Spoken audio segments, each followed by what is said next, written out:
On January 15th, 1919, a wall of molasses 2 stories tall exploded through Boston at 35 miles an hour, killing 21 people before they could outrun it. It crushed a firehouse, tore buildings off their foundations, and drowned horses in the street, all from something as ordinary as pancake syrup. So how does something this sweet turn into one of the deadliest disasters in Boston's history? Let's break it down. The molasses had been sitting in a 5-story steel tank holding 2.5 million gallons, right in the middle of a crowded neighborhood. The tank had been built in a rush, with almost no real testing, and it leaked from the very first day. Neighborhood kids actually used to scrape sweet syrup off the outside with sticks. The company just painted the tank brown to hide the leaks. No engineer had ever properly signed off on the design, and warning signs had been ignored for years. On the morning of the disaster, the temperature had swung nearly 40 degrees in 2 days, from freezing to unusually warm.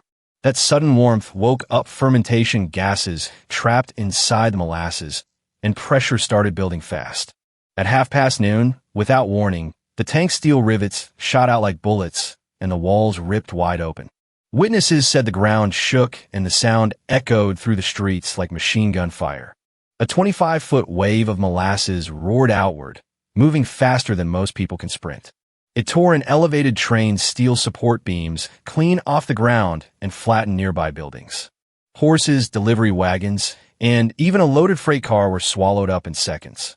But the real horror wasn't the speed. It was what happened once the wave slowed down.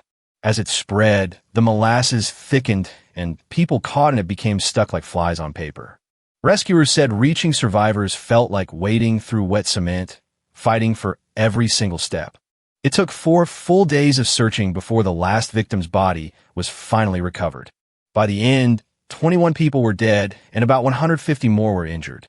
Cleanup crews sprayed the streets with salt water from the harbor just to cut through the hardened sugar. It took more than 87,000 hours of labor to finally clear the wreckage from the neighborhood. It seeped into basements, the subway tunnels, and Boston Harbor itself. Days, you could still catch a faint smell of molasses in the air. The disaster triggered one of the largest class action lawsuits in Massachusetts history at the time.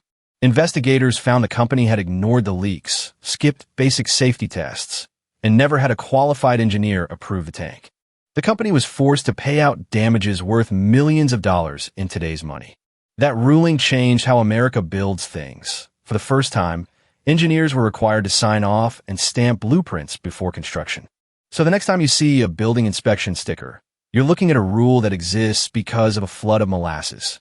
It's one of the strangest true disasters in American history, and most people have never even heard of it. If this blew your mind, subscribe to BrainBites for more true stories history somehow forgot. And tell us in the comments, what's the strangest true disaster you've ever heard of?